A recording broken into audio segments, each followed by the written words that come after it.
Professor Yunus সাহেব, আমরা বিএনপির পক্ষ থেকে আপনাকে আশ্বস্ত করতে চাই, দেশের জনপ্রিয় দল বিএনপি, যার অন্তর্ভুক্ত জাতীয়তাবাদী মৎস্যজীবী দল, আমরা সবাই আপনাকে সহযোগিতা করব।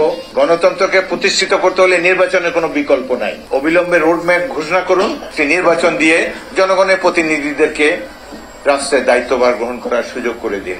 প্রফেসর ইউনূস এদেশের বীর সন্তান, তিনি সারা বিশ্বব্যাপী বাংলাদেশের মুখ উজ্জ্বল করেছেন।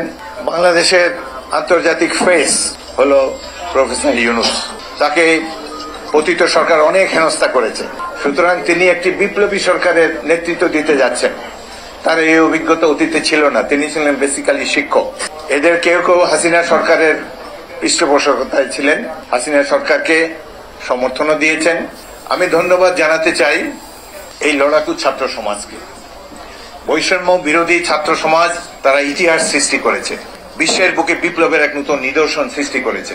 এদের কারণেই আজকে অনেকে এদের ত্যাগের বিনিময়ে গাড়িতে পতাকা লাগাতে পেরেছেন।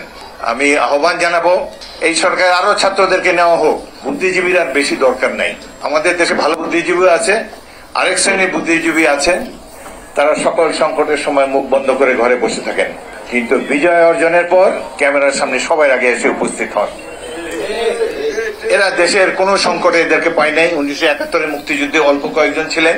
এই সরকারকে আমরা সময় দিতে চাই। বিএনপির পক্ষ থেকে আমাদের মহাসচিব, শীর্ষ নেতা তারেক রহমান, অন্যরাও বলেছেন আমরা এই সরকারকে সময় দিতে চাই, তবে একটা যৌক্তিক সময় আমরা দিতে চাই। এই দেশে তো গণতন্ত্রকে পুনঃপ্রতিষ্ঠিত করতে হবে। গণতন্ত্রকে প্রতিষ্ঠিত করতে হলে নির্বাচনের কোনো বিকল্প নাই। অতি অল্প সময়ের মধ্যে আপনারা অবিলম্বে রোডম্যাপ ঘোষণা করুন এবং একটা যৌক্তিক সময়ে একটি নির্বাচন দিয়ে জনগণের প্রতিনিধিদেরকে রাষ্ট্রের দায়িত্বভার গ্রহণ করার সুযোগ করে দিন। প্রফেসর ইউনূস সাহেব, আমরা বিএনপির পক্ষ থেকে আপনাকে আশ্বস্ত করতে চাই, দেশের জনপ্রিয় দল বিএনপি, যার অন্তর্ভুক্ত জাতীয়তাবাদী মৎস্যজীবী দল, আমরা সবাই আপনাকে সহযোগিতা করব, আপনার হাতকে শক্তিশালী করব, আপনি দেশকে গণতন্ত্রের পথে নিয়ে যান। এই যে ইতিমধ্যেই সরকারের বয়স হয় নাই 1 মাস, 20 দিনের এই সরকারকে বিভিন্ন ধরনের স্বার্থপর গোষ্ঠী বিলম্বিত করছে দাবি দাওয়া নিয়ে। এতদিন কোথায় ছিলেন? 16 বছর যে দুঃশাসন চালিয়েছে, তখন দাবি দাওয়া দেননি। এখন এই 20 দিনের সরকারকে কেন নানান ধরনের উদ্ভট দাবি দিয়ে তাদেরকে অতিষ্ঠ করে তুলেছেন? 2 দিন আগে আনসার বাহিনী, তারা সেনাবাহিনী এবং এই উপদেষ্টা পরিষদের সদস্য, তারা সেক্রেটারিয়েট, সচিবালয় এবং উপদেষ্টাদেরকে ঘেরাও করে রেখেছে। এটি কোনো আনসার বাহিনী নয়। আওয়ামী লীগের সরকার 42,000 ক্যাডারকে আনসারের পোশাক পরিয়ে আনসার বাহিনীতে ভর্তি করেছে। তাদেরকে প্রাক্তন সৈনিকেরা বিডিআর এবং অন্যান্য বাহিনী থেকে ট্রেনিং দেওয়া হয়েছে। পুলিশ বাহিনীকে যে অস্ত্র দেওয়া হয়েছে, সামরিক বাহিনীর কাছেও এই অস্ত্র।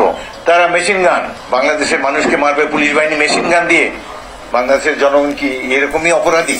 কেবলমাত্র ক্ষমতায় টিকে থাকার জন্য শেখ হাসিনা এবং তার সরকার এই বিভিন্ন বাহিনীকে আধুনিক মারণাস্ত্রে সজ্জিত করেছে। ইসরায়েল থেকে তারা বেতার সেট এবং অন্যান্য আড়ি পাতার যন্ত্র এনেছে। ভারত থেকে কিনে অস্ত্র যেগুলা 1 সপ্তাহ টিকবে না।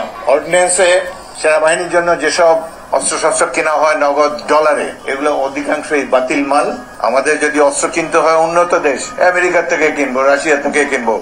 যুদ্ধের এক্সপেরিয়েন্স যাদের আছে, যাদের সেই শিল্প সমূহ আছে, সেই ধরনের সোর্স থেকে আমরা বাংলাদেশ সেনাবাহিনী, বিমান বাহিনী, সামরিক বাহিনীর জন্য অস্ত্র আমরা আনবো।